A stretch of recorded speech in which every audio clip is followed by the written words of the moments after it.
আজকে আমি ক্লাস 8-এর বাংলা অ্যাসাইনমেন্টটা দেখাবো, 13 নম্বর সপ্তাহের অ্যাসাইনমেন্টটা। প্রশ্ন দেখি। প্রশ্নে একটা চার্ট আছে, চার্টের 5টা শব্দ দেওয়া আছে, শব্দগুলো শব্দার্থ লেখা লাগবে, মানে অর্থ লেখা লাগবে, আর তা থেকে উত্তরণের উপায় বলছে, কারণ এই 5টা শব্দ হচ্ছে মানসিক অবস্থা। এই মানসিক অবস্থাগুলো মানে বিভিন্ন ধরনের সমস্যা আর কি। এই সমস্যা থেকে কিভাবে মুক্তি পাওয়া যাবে তার উপায় লিখতে হবে এখানে। আচ্ছা, এই হচ্ছে আমার চার্ট।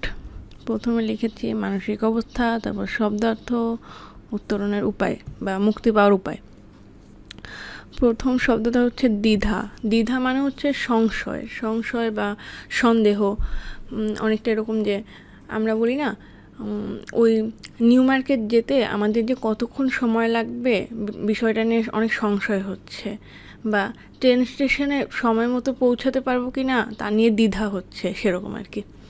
তো সেই দ্বিধা থেকে মুক্তি পাওয়ার উপায় কি? দ্বিধা থেকে মুক্তি পাওয়ার 3টা উপায়, সেটা হচ্ছে এইগুলা, এই 3টা লিখতে হবে। তারপর এটা হচ্ছে ম্রিয়মাণ, মানে হচ্ছে কাতর বা বিষাদগ্রস্ত হওয়া। কাতর বা বিষাদগ্রস্ত হওয়া কি?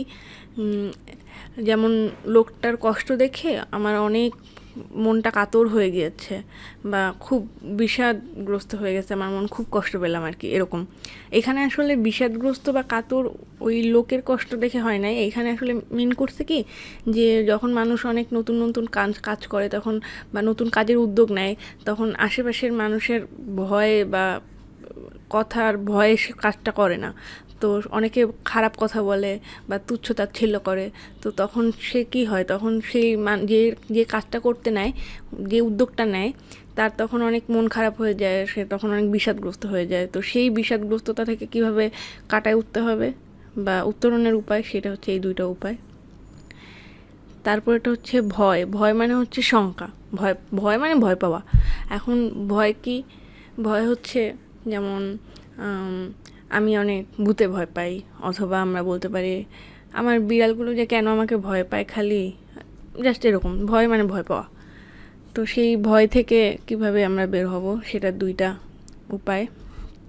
তারপর এটা হচ্ছে লাজ মানে হচ্ছে লজ্জা বা সংকোচ কি বা লজ্জা কি? আবার ওই একই কথা, বিভিন্ন উদ্যোগ নেয় মানুষ, কিন্তু অন্য মানুষ কি বলবে সেই ভয়ে কাজটা করে না, যে লজ্জা লাগে, যদি ভালো না হয়, যদি খারাপ হয়, কেমন হবে, সেইটাই আর কি। তো সেটা থেকে উত্তরণের 2টা উপায় হচ্ছে এই 2টা। আরেকটা উদাহরণ দেওয়া যায়, যেমন আমরা বলি না, 10 মিলে করি কাজ হারি জিতি নাহি লাজ। হ্যাঁ, 10 মিলে করি কাজ হারি জিতি নাহি লাজ। এইটা হচ্ছে সেই লাজ। তারপর এটা হচ্ছে উপেক্ষা মানে হচ্ছে অবহেলা করা, অগ্রাহ্য করা। উপেক্ষা মানে আসলে হচ্ছে পাত্তা না দেওয়া। এই হচ্ছে সেই উপেক্ষার 2টা উত্তরণের উপায়। উপেক্ষা কাইন্ড অফ এরকম যে ক্লাস 8-এর স্টুডেন্টরা এবার একদম বই খাতাকে পাত্তাই দিতেছে না, পড়ালেখাকে খুবই অবহেলা করতেছে, অগ্রাহ্য করতেছে, সেটাই হচ্ছে উপেক্ষা। বা একদম পড়ালেখাকে খুব উপেক্ষা করতেছে, পরীক্ষাকে উপেক্ষা করতেছে, এটা সেরকম। আচ্ছা, আবার শুরুতে যাই। এই হচ্ছে প্রথম 3টা, এই প্রথম 3টা আগে লিখতে হবে, তারপরে এই 2টা, টোটাল 5টা।